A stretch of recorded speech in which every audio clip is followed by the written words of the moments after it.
back to Brian's Beat. Join the show by calling 508-996-0500. New Bedford's news talk station, 1420 WBSM.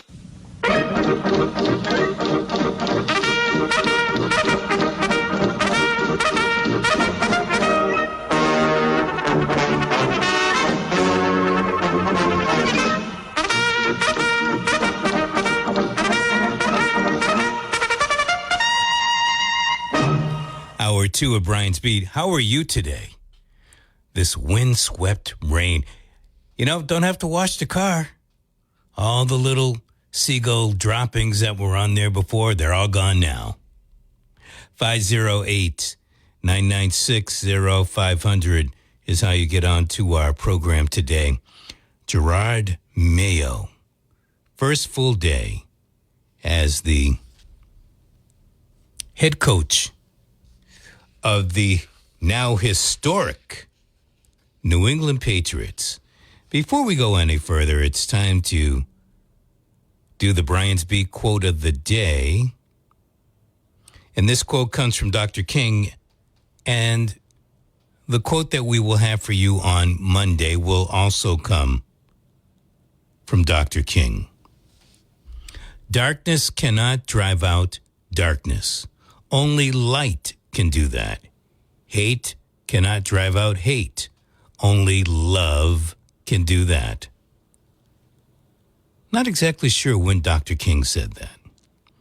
Darkness cannot drive out darkness. Only light can do that. Hate cannot drive out hate. Only love can do that. But he said it. He gets credit for it. And I suppose when you think about it, it does make sense. You know, darkness, replacing darkness is still darkness. Only light can change that. Hate cannot drive out hate. You know, every once in a while when I hear certain terms, hate cannot drive out hate, I'm reminded of the wars that are going on. In particular, what came to mind, what's going on in that Gaza Strip. My guess is the Israelis have no love lost for Hamas and the Palestinians. And my guess is, and certainly right now, if not before, Hamas and the Palestinians have no love lost for the Israelis. And I'm not saying that they're going to need to be lovey-dovey with each other, but if there is ever going to be some type of peace and recognition, there's going to have to be that meeting of the minds. Whose minds? I don't know. I don't think it's Netanyahu. It might be some members of Hamas, but who knows how long that they would be in power. I was listening, and woman friend was with me. I think it was on Tuesday. Scott Ritter, former UN Arms Inspector and United States Marine Captain, he stated, you know, nobody really likes Hamas. And I sat there and I said, well, wait a minute. I think the Palestinians do well. But then he said, outside of that area, nobody really likes Hamas, you know. You're talking about people that at one time were a terrorist group, or at least labeled a terrorist group. But then he went on to say, nobody likes the Palestinians. And I thought, well, what did the Palestinians do? Separate, you know, when I hear nobody, that to me speaks more than just the Israelis? Why is it that Egypt doesn't want the Palestinians? The Jordanians, they probably have the most Palestinians in their country. Why don't they want or like the Palestinians? Syrians, why don't they want or like? Lebanese, same thing. It's like, did one of them poop and didn't want to clean himself off or something? What did they do that nobody wants them? Never mind what. Apparently, again, according to Scott Ritter, I don't know. I'm thinking nobody likes them. Why? What do they do? But be that as it may, Dr. King's quote, always prevalent. I've got to hand it to him. He could thread words together very well. Darkness cannot drive out darkness. Only light can do that. Hate cannot drive out hate. Only love can do that. Can you imagine what it must have been like? There he is coming up with these phrases, and somebody had to remember him back in the prehistoric days of tape recording and whatnot. Gotta get this down. Gotta write it down. I know Dr. King did a lot of scribbling when he was at Boston University and up in the city doing his preaching at that particular time. But this guy is America's Confucius. Do the Chinese have a Confucius holiday? 508-996-0500 is how you get onto the program today. Look, if you want to talk about it, I will. I have been following as best I can what is going on in The Hague as the South Africans are taking on the Israelis at this International Court of Justice, where 15 judges are listening. It's a hearing right now to basically decide if there's a plausible cause, not definitive, but plausible cause that Israel is committing genocide.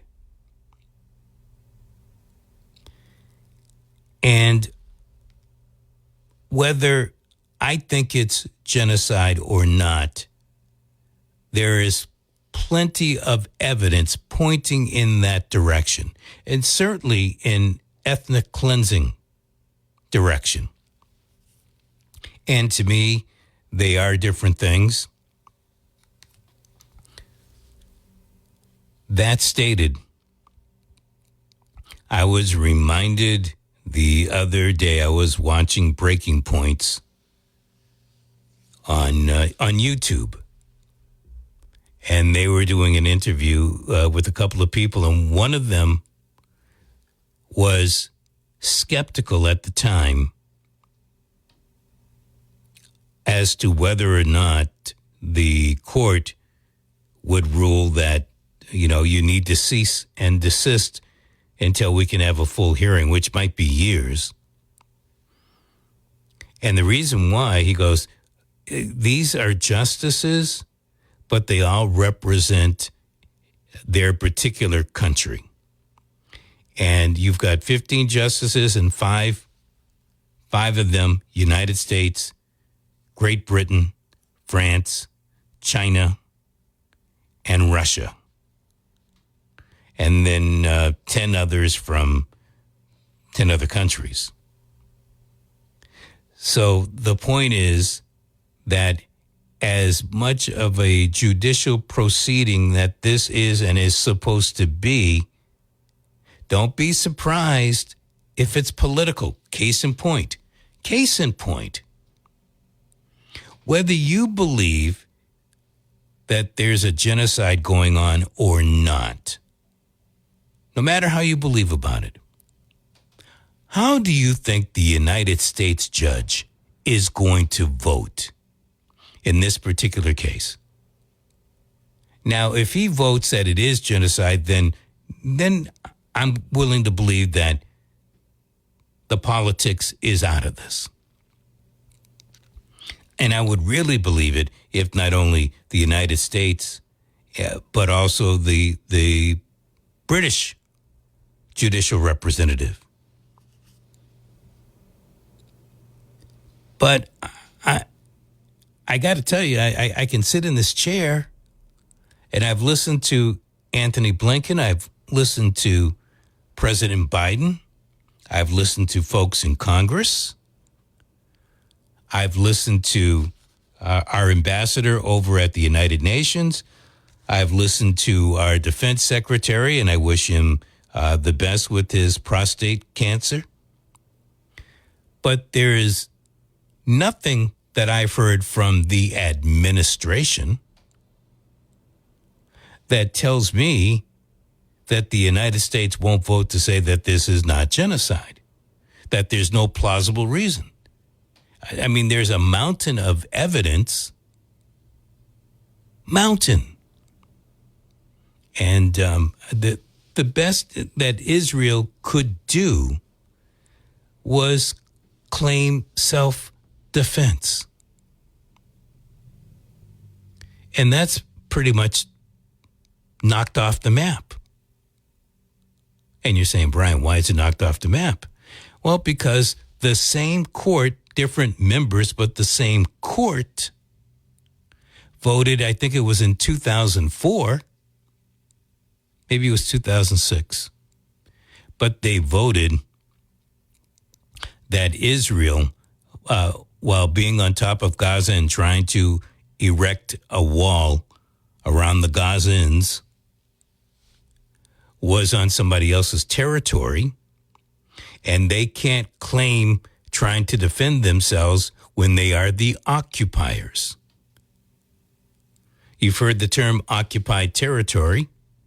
They, the Israelis, are occupying Israel. Now, they're not paying any attention to what the court order is. You know, they're saying you got it wrong, basically. Well, there you have it. So I would not be surprised at all if the U.S. judge votes against it. Well, let me try it like this. I'm be very surprised if that judge does it. I think it's a he. Just want to play it safe. 508-996-0500. So that one is out there for you. The other one, maybe it's too early for you, but the State Supreme Judicial Court made a tight ruling the other day. When I say tight, the vote was 4-3. And here it is. Basically, what the State Supreme Judicial Court, the highest court in the Commonwealth, has come out and ruled is that if you are 18 years old, 19 years old, or 20 years old, and you commit first-degree murder, a judge or jury cannot sentence you to life in prison without parole. The age has been 18. I guess that stops right away. I'm not exactly sure when that takes effect. It is my understanding that those that are between 18 and 20 that are under the former sentence of life in prison without parole, that is supposed to be changed on them. I guess I'm not a death penalty type guy, but I do believe if you are 18 years old, if you're 19, and certainly if you're 20, that unless you are mentally different, altered, and you know what you're doing and you commit a first-degree murder, and the judge and or jury believes that you have done so and you should not you should not ever be out again, that a judge should be able to rule life in prison without the possibility of parole for an 18-year-old, for a 19-year-old, and certainly a 20-year-old. 18, you can vote. I don't know. Is there anybody in disagreement with that? Don't you believe that a 20-year-old should know better? First of all, you're not going to get life in prison without the possibility of parole if there's something upstairs going cuckoo. The people that get life in prison without the possibility of parole have a good idea of what they're doing and why they did it. So, what's the problem? You know, maybe you skimp on 18. Maybe you skimp on 19, but you don't on 20. I mean, really, what's the difference between 20 and 21? One extra year. But what's the difference? How much more, how much less mature is a person that commits first-degree murder?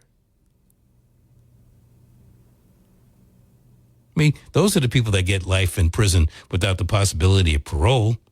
Second-degree manslaughter, you've got that possibility of parole.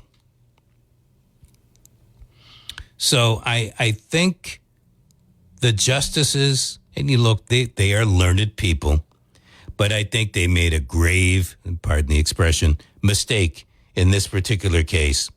And I wish they would take this paperwork back and do a recount. 508-996-0500. Brian's Beat, Saturday morning. It's raining again. And you can also join the show by using the WBSM app. Thank you, SouthCoast Towing. You can go to the WBSM app and not only listen to us, but you can text a message through our app chat. Whew. Try saying that fast 5 times.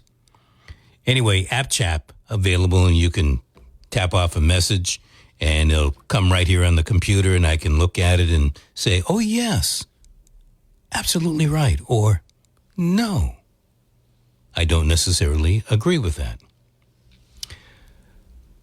One of the things that I did agree with this week was Mayor Mitchell's request to push bill ordinance to the New Bedford City Council to change the residency requirement, at least for the Unit C employees, which you're talking about 150 managers and technical type folk, and they're non-union. Some of these people, and I get this, I mentioned this before, I'm going to mention it again. I think there are way too many people that work in city government and in town governments. Just want to throw that caveat in there. But you don't want to make it any more difficult, the hiring process, that is. And it's not that Mayor Mitchell is doing the hiring. Now, he might do the hiring for his own personal staff over at City Hall, but he's going to take the recommendations from other folks for certain positions. And now you've got this albatross known as the residency requirement that basically forces folks to live in the city, unless you're a teacher. And I think that even if you work for the police department, you get some requirements down the road. But I was told by Bruce Oliveira on the New Bedford School Committee that teachers are part of the hiring of the school department, and they aren't under the same bargaining type agreement that other city employees are under. But when you think about it, If you're trying to find the best, if you're trying to find the brightest, if you're looking at a particular price point, do you want to be hampered by only being able to look for folks that are in the city, or you find somebody that's outside the city and then you want to try to convince them to move into the city? It doesn't make sense to me. I know it does to many others because if they live here, they'll be part of the community. They'll spend their money here. As if you're thinking that folks that work for the city, that don't live in the city, don't spend money in the city. They may not spend a property tax on the city, but don't you think that they use city restaurants and cafes, go to the city drugstores, grocery stores? They mill about. If it's convenient, they'll use it. You don't think that they use a city repair shop for their car? Use a city cleaners for their clothes? So to me, this whole residency thing is asinine because you want the best person you can possibly get. And I don't want to take anything away from any New Bedford resident, but you may not have the skill set that is necessary for the technical position or even the labor position that the city is looking for. I'm not the only one who feels this way. At least one city councilor agrees, happens to be the city council president, Naomi Carney. I asked if she would come in today. Unfortunately, she has not been able to do so. But she feels the same way that I do, that, don't nickel and dime this whole thing. There should be no residency requirement for any city employee. And I agree. Why should I get part of the logic? I'm going to say, why should the police officers have to live in the city for a certain period of time?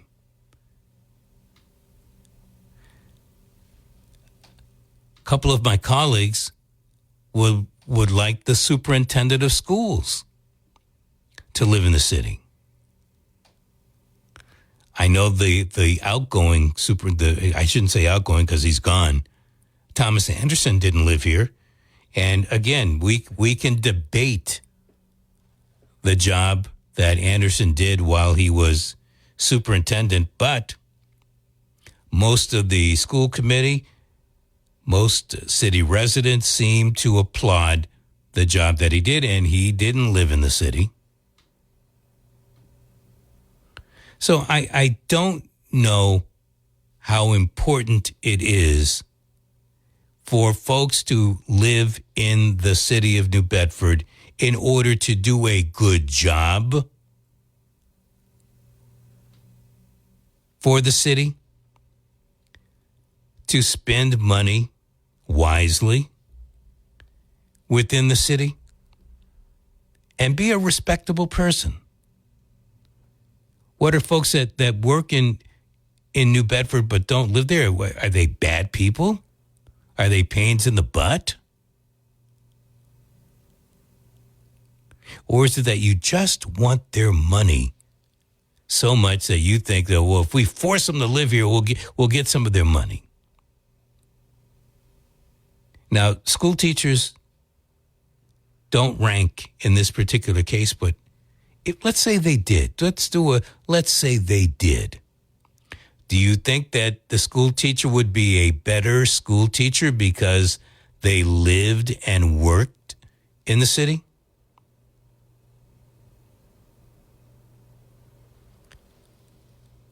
The city schools don't have the greatest reputation. I just want to be nice about it. I think most people would agree, no matter how you think the schools are, the reputation. Ain't that good? So, if you're applying for a job, you've gone through the interview stages, and the city wants to hire you, and all of this talk about residency comes up, and you live in Dartmouth, could be Somerset, it could be Rochester, could be Lakeville, you know, the surrounding communities not too far away. Do you want to uproot your family to move into New Bedford, especially if you have kids that are going to the schools? Look, if you want to attract people to really want to live and make New Bedford even better than you call it today, that has to come from within. At least the reputation of the schools is still pretty bad. The reputation about some of the housing is still pretty bad. So the changes have to come before people will move in. You know, it's kind of like that saying, build it and they will come. But folks are just expecting, well, it's a residency law. We've got a law in the books. They got to move here. 508-996-0500. That's how you get onto the show today. Hello. Hello. Hello. It's a wonderful day. It is. Every day. I like Saturday. And I like your show. Well, thank you. I appreciate it. I like it too. Yeah. It's just very difficult. You're muffled. You're muffled today. Oh, I'm sorry.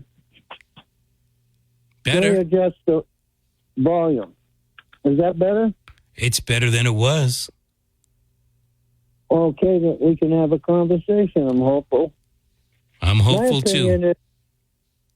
My opinion is okay to play the game. Does it mean when you retire you got to keep your residency to get your retirement benefits? I think Great question. Great question.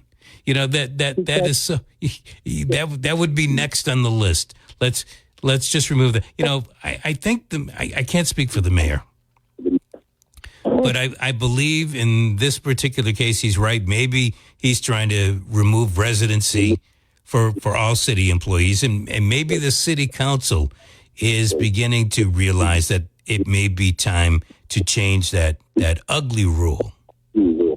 Yeah, so if you retire and go to Florida, do you have to give up 10% of your benefits? Just like you would do when you came in, you lost 10% because you're from out of town.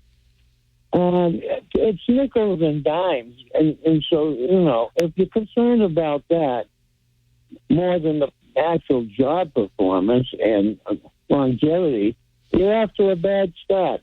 You know, you got to be business friendly and career friendly. You put out a national search, and now you're clipping this guy's wings or her wings financially, and it contradicts itself, and it doesn't lead to a very good a start. Let's face it, when you do a national search and you do hire someone based on it, that's a fresh set of eyes, and those eyes said, yeah, I'll take the job. So obviously they're seeing things you're not going to vet out of them. They're going to have a plan. It might be a 3-year plan. It might be, I'm going to just do the bare minimum plan. This is Mayberry RFD. Yeah, I'm going to have a good time. Mayberry. I'll take it. Hey, that was good. Thank you.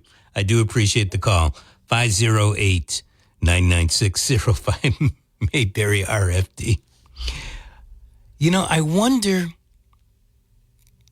as the city, and I'm pointing the finger at the city of New Bedford. Boston also has a residency rule, and I remember when I was working up in the city, the residency rule was a hot topic for debate, and many city residents figured it was better than sliced bread.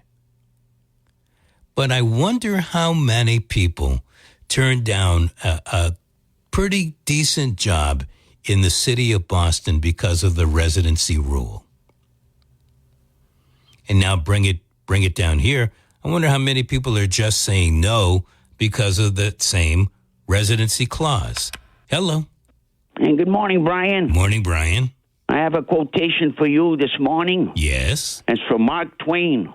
I never let my schooling interfere with my education. Today, people have been conditioned to believe education is a public institution. Education is life learning.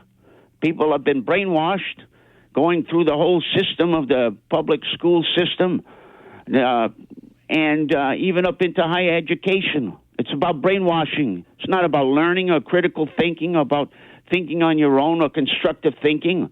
It's like you spoke with, that topic of all this material, this garbage material. They're trying to expose to the children these books, nudity and all of that stuff that years ago would be unheard of. And many of us Americans would not put up with that. But today, all this stuff is flying, and because of the Democrats. The Democrats are allowing and pushing this stuff onto the children, and they're trying to push it on. It reminds me a lot of Plato's Republic, that the state is the parent of the children, not the parents. They're not their biological parents. Let me ask you something. This stuff that's going on in the schools today, it may be accelerated a little more, but it was going on during the Bush administration, second Bush administration. It was going on during the Trump administration. So why do we point the finger all the time at the Democrats? Why don't we point the finger at the fact that we've got people in government right now that are allowing this to happen? Because quite frankly, I don't see any Republicans here in the Commonwealth speaking ill of this stuff that's going on, and I don't hear any Republicans in Congress doing anything similar. And some would blame Jimmy Carter, too, because of the Department of Education. So I guess you have a point as far as both parties. Instead of having each community have complete control over their public school system, they're being controlled by the federal government and the state government to push things on to the children and their parents, sick material, against their will. Absolutely correct. And, pardon me for interrupting. I'll let you get the last word in here. But what happened in 1993, the Education Reform Act of 1993, ushered this stuff in. It took control away from the local school committees. It changed the funding apparatus of schools. So now what it's like DESE here in the Commonwealth. DESE has a noose around the local school boards. And, okay, we'll give you a little money. By the way, they spend $20,000 and change per student. That's the average right now. That's the average. That's not special ed. Yeah, that's a lot of money. So this whole thing is not about money and throwing money at it, like the mayor's saying, to come in and get the best talent. The best talent doesn't want to go to the public schools because they're not the best teachers are not allowed to teach. Like you're saying, all of these constraints by state and federal are not allowing teachers to do their job. And also a lot of this sick material that they're going to be forced to teach the students, they don't want to do that. And that's why we're losing talented people. I just say both Republicans and Democrats, get out of the way and let people govern themselves. You know what? They don't want to hear that because all of a sudden you're taking power and money away from them. Right. And it's big business. These big publishing companies and lobbyists, they're the ones that, if you really look up in Boston, it's lobbyists that are pushing for this crap on the people, on the masses. So our government and this has been happening, a backslide for decades. Lobbyists and big special interest groups and left-leaning groups and big corporations, They're the ones that are running the people's government. This is the people's government, not special interest groups and big corporations and power brokers. Well, it was the people's government. Hey, thanks for the call. I do appreciate it. 508-996-0500. That's how you get on the program today. You know, he was talking about special interest groups. Let me name one of the bigger special interest groups that are getting funding, that is getting funding, courtesy of the federal government and the state government. Planned Parenthood. Planned Parenthood. You don't have to believe me. Look it up yourself. Planned Parenthood gets funding so they can operate clinics in schools. Don't want to believe me? Check it out. Planned Parenthood operates these clinics, and one of the things that they are helping the school system with is abortion services. Another thing that they are assisting the schools with is gender changing, that kind of stuff.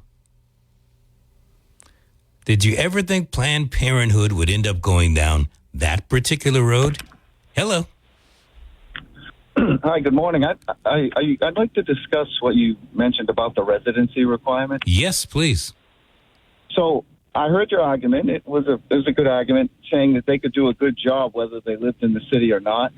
What's your position on elected positions as far as a residency?